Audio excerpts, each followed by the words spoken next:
پیغمبر علیہ الصلوۃ والسلام کی ساری زندگی دین حنیف کی نشر و اشاعت اور تبلیغ و جہاد میں گزری۔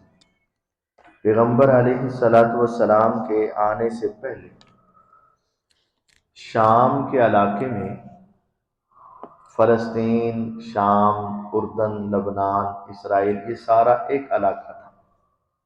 یہاں یہودی آباد تھے اور یہودیوں کے 12 قبیلے تھے۔ موسیٰ علیہ السلام کے ساتھ جن کو اللہ تعالیٰ نے نجات دی تھی وہ 12 قبیلے تھے۔ وہ 12 قبیلے آ کر شام میں آباد ہوئے۔ پھر عیسائی آئے۔ عیسائیوں کا ایک بادشاہ تھا بخت نصر۔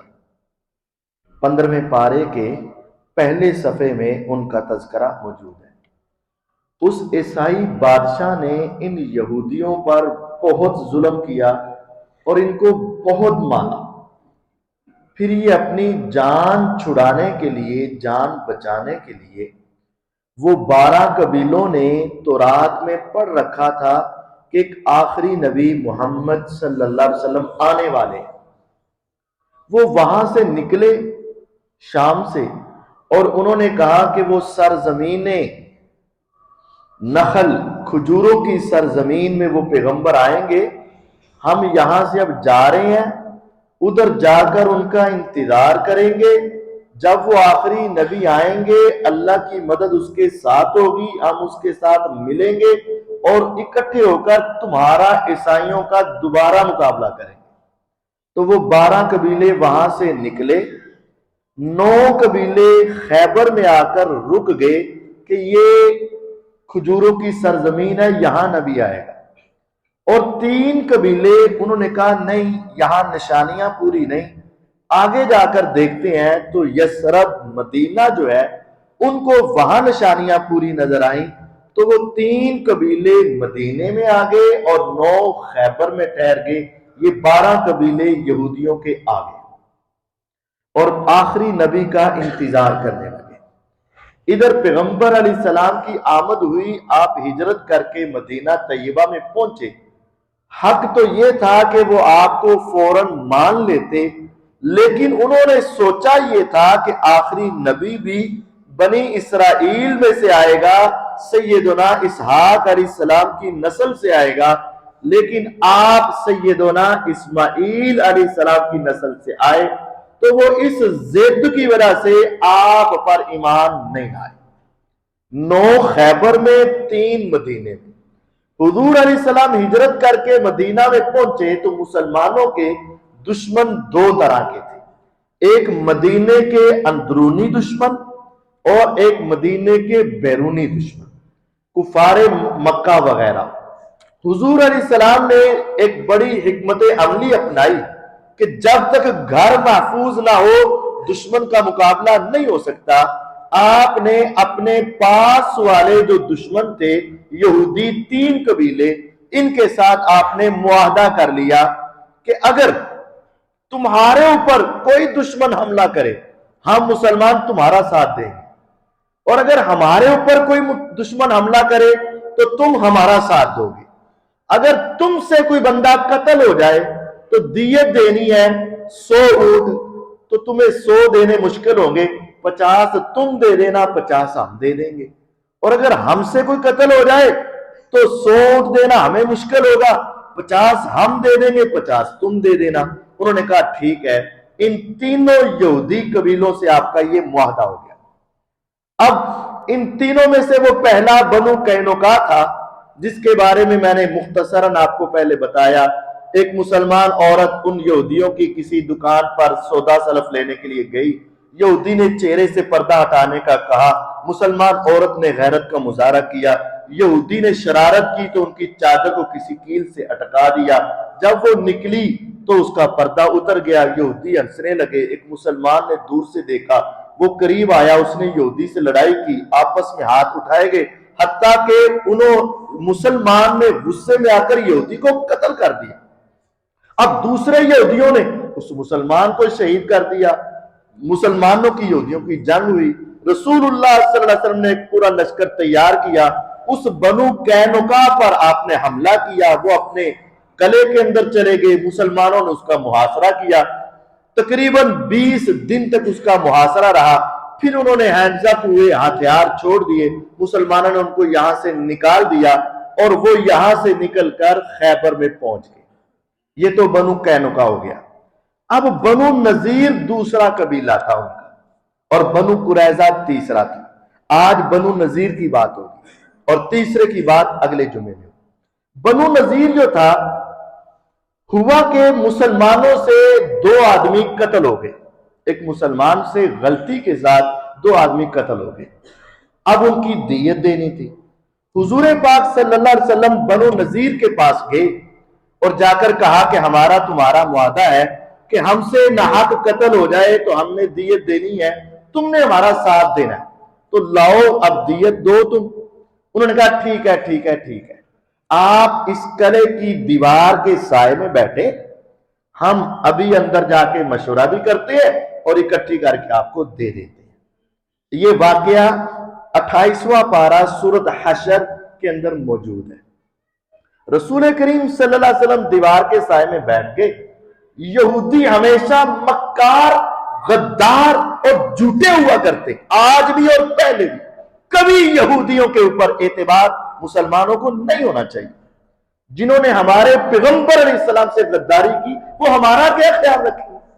حضور علیہ السلام کو قلعے کی دیوار میں بٹھایا انتظار کے لیے، اندر جا کر انہوں نے کہا کہ اگر ہم نے دیت ہی دینی ہے تو کیوں نہ ایسا ہو کہ کوئی شخص اوپر جائے، وہ ہاتھ والی جو پتھر کی چکی ہوتی تھی اس کا ایک پارٹ اوپر سے گرائے، نعوذ باللہ ثم نعوذ باللہ، محمد صلی اللہ علیہ وسلم کے سر میں لگے اور یہ اس دنیا سے چلے جائیں۔ جہاں ہم نے تھوڑی دیت دینی ہے، کوئی 100 اونٹ اور اکٹھے کر کے دے دیں گے، ہماری جان چھوٹ جائے۔ انہوں نے کہا ٹھیک ہے۔ ایک یہودی اوپر چڑھا، آسمان سے قرآن اترا، کیونکہ اللہ تعالیٰ کا وعدہ تھا واللہ یعصمک من الناس، اے محمد صلی اللہ علیہ وسلم آپ دین اسلام دنیا کے کناروں تک پہنچانے کی کوشش کریں، یہ دشمن آپ کا کچھ نہیں بگاڑ سکیں گے، اللہ آپ کی حفاظت فرمائیں گے۔ تو اللہ تعالیٰ نے وحی کے ذریعے بتا دیا کہ آپ کے خلاف یہ ایسی غداری کرنے لگے۔ حضور علیہ السلام جلدی سے اٹھے اور 5-7 جو ساتھ صحابہ تھے ان کے کہا جلدی سے نکلو۔ انہوں نے کہا حضور کیا ہوا؟ فرمایا بس جلدی سے یہاں سے نکلو۔ اے پیغمبر علیہ السلام کیا ہوا؟ کچھ بات تو ہوئی نہیں۔ فرمایا میں تمہیں کہہ رہا ہوں جلدی سے نکلو۔ سارے صحابہ جلدی سے اٹھے، مدینہ میں پہنچے اپنے گھروں میں، اور حضور علیہ السلام نے ان کو جمع کر کے بتایا کہ میرے اوپر وحی آئی ہے کہ اب وہ مجھے قتل کرنا چاہتے تھے، شہید کرنا چاہتے تھے، تو وہ اپنے وعدے سے پھر گئے۔ اب مسلمانوں کو غیظ و غضب آیا، جوش آیا، حضور کی محبت کے آقا کے بارے میں یہ نظریہ ان کا۔ ایک مسلمانوں کا گروہ تیار کیا گیا، رسول اللہ صلی اللہ علیہ وسلم نے ان کو لے کر ان غداروں کا محاصرہ کر لیا، بنو نذیر کا۔ ان کا جب محاصرہ کیا تو عبداللہ بن ابی منافق چپکے سے ان کے پاس گیا اور جا کر کیا کہتا ہے، الم تر الی الذین نافقوا یقولون لاخوانہم الذین کفروا من اہل الکتاب، کیا تمہیں معلوم نہیں کہ منافق اپنے اہل کتاب کافر بھائیوں کو جا کر کیا کہتے رہے؟ اوپر سے مسلمانوں کے ساتھ، اور عبداللہ بن ابی منافق اپنے کافر بھائیوں کے پاس جا کے کہنے لگا تم نے ہتھیار نہیں ڈالنے، تم نے مقابلہ کرنا ہے، لئن اخرجتم لنخرجن معکم، اگر تمہیں مدینے سے نکالا گیا تو ہم بھی سارے تمہارے ساتھ نکل جائیں گے، ہم تمہارا ساتھ دیں گے، ولا نطیع فیکم احدا ابدا، اور تمہارے مقابلے میں ہم کسی کی بات نہیں مانیں گے، وَإِن قُوتِلْتُمْ، اور اگر تم سے لڑائی ہوئی شروع ہو گئی، لَنَنْصُرَنَّكُمْ، ہماری مدد تمہارے ساتھ ہے۔ آج بھی سارا عالم کفر اکٹھا، اور اس وقت بھی یہودی اور منافق اکٹھے، اور آج بھی یہودی اور بعض اسلامی ممالک کہلانے والے منافق اکٹھے، لَإِنْ أُخْرِجْتُمْ لَنَخْرُجَنَّ مَعَكُمْ، اگر تمہیں یہاں سے نکالا گیا ہم بھی تمہارے ساتھ نکل جائیں گے، وَإِنْ قُوتِلْتُمْ، اور اگر تم سے لڑائی شروع ہو گئی لننصرنکم، اندر سے تم ان مسلمانوں کو مارو گے اور باہر سے ہم ماریں گے. ولا نطیع واللہ یشہد انہم لکاذبون، اللہ تعالیٰ نے کہا میں گواہی دیتا ہوں یہ جھوٹ بولتے ہیں. منافق ایسے ہی باتیں کرتے ہیں. لئن اخرجوا، اگر ان کافروں کو یہاں سے نکالا گیا نا، لا یخرجون معہم، انہوں نے ان کے ساتھ نکلنا کوئی نہیں. وَلَئِن قُوتِلُوا لَا يَنْصُرُونَهُمْ، اور اگر ان سے لڑائی شروع ہو گئی نا تو منافقوں نے ان کی مدد کرنی کوئی نہیں. یہ ڈرتے بڑے ہیں، ڈرپوک بڑے ہیں. وَلَئِن نَصَرُوهُمْ، اور اگر یہ مدد کرنے کے لیے آ بھی گئے، لَيُوَلُّنَّ الْأَدْبَارَ، تو ان کی وجہ سے ان کو مزید شکست ہوگی. ثُمَّ لَا يُنْصَرُونَ، پھر کبھی ان کی مدد نہیں کی جائے گی. تو یہ عبداللہ بن ابی منافق ان کے پاس چلا گیا. ڈرنا نہیں، ہم تمہارے ساتھ ہیں. اب ان کا حوصلہ بڑھ گیا کہ ہم اندر باہر سے ایک ہیں. اب انہوں نے مسلمانوں سے لڑائی شروع کر دی. اب کلے کی کیفیت یہ تھی، یوں کلا سمجھے بنو نذیر کا جس کے اندر وہ ہیں، باہر چاروں طرف کھجور کے درخت ہیں. مسلمان ذرا دور ہیں کہ اگر قریب گئے تو وہ اوپر سے یا اندر سے تیر ماریں گے تو جلدی ہمیں سمجھ نہیں آئے. لیکن ان کا جو باہر نکلتا مسلمان اس کو پکڑ لیتے یا اس کو مار دیتے. اب انہوں نے ایسا کیا کہ رات کے وقت اندھیرے میں وہ اپنے قلعے کا دروازہ کھولتے اور قریب قریب کے چند درختوں کے پیچھے چھپ جاتے اور وہ مسلمانوں کو تاک تاک کے تیر پھینک دے اور قتل کرتے. پیغمبر علیہ السلام کے جب صحابہ شہید ہوئے نا تو آپ علیہ السلام نے چند درخت جو گنے تھے ان کو کٹوا دیا.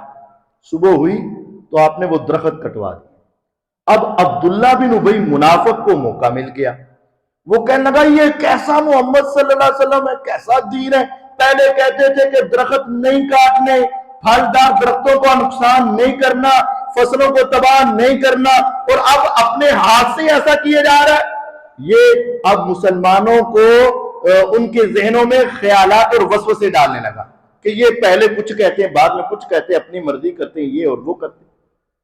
اس کے جواب میں اللہ تعالیٰ نے ارشاد فرمایا ما قطعتم من لینۃ او ترکتموها قائمۃ علی اصولها فباذن اللہ، تم نے جتنے درخت کاٹے اور جتنے چھوڑے وہ سب کے بارے میں اللہ تعالیٰ کا حکم موجود تھا. فلاں فلاں فلاں درخت کاٹ دو اور فلاں فلاں درخت نہیں کاٹنا. ہر ایک درخت کے بارے میں فباذن اللہ، یہ اللہ کا حکم تھا. پیغمبر نے اپنی مرضی سے ایسا نہیں کیا. مسلمانوں کو تسلی دی کہ نبی علیہ السلام نے اپنی مرضی سے نہ کاٹے ہیں اور نہ چھوڑے ہیں. یہ سارے کس کی مرضی سے ہوئے؟ اللہ تعالیٰ کی مرضی سے. اب منافق کافر بول نہیں سکتے تھے. اب یہاں ایک بہت بڑا نقطہ ہے، بہت بڑا مسئلہ ہے. اب یہاں قرآن مجید میں آیا ہے کہ جتنے درخت کاٹے یا جتنے چھوڑے ان کے بارے میں حکم کس کا تھا؟ اللہ تعالیٰ کا. پورے قرآن میں درخت کاٹنے یا چھوڑنے کا حکم موجود نہیں ہے. پورا قرآن پڑھ جائیں، کسی جگہ پر بھی نہیں ہے کہ درخت کاٹ دو اور کسی جگہ پر بھی نہیں ہے کہ درخت نہ کاٹو.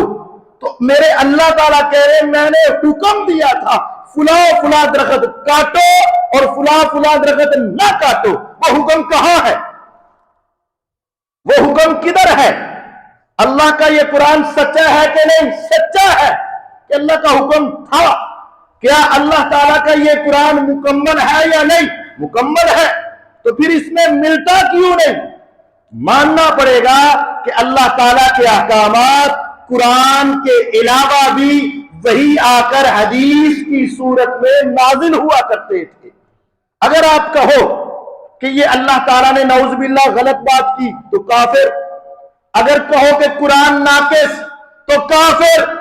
جب کہتے ہو قرآن بھی کامل اور بات بھی سچی، قرآن میں ہے کہ اللہ نے حکم دیا اور پورے قرآن میں ملا نہیں، تو وہ حکم کہاں دیا؟ حدیث کے اندر دیا. جب تک حدیث کو نہیں مانا جائے گا اس وقت تک قرآن کی اس آیت پر پورا عمل نہیں ہو سکے گا اور سمجھ نہیں آ سکے گا.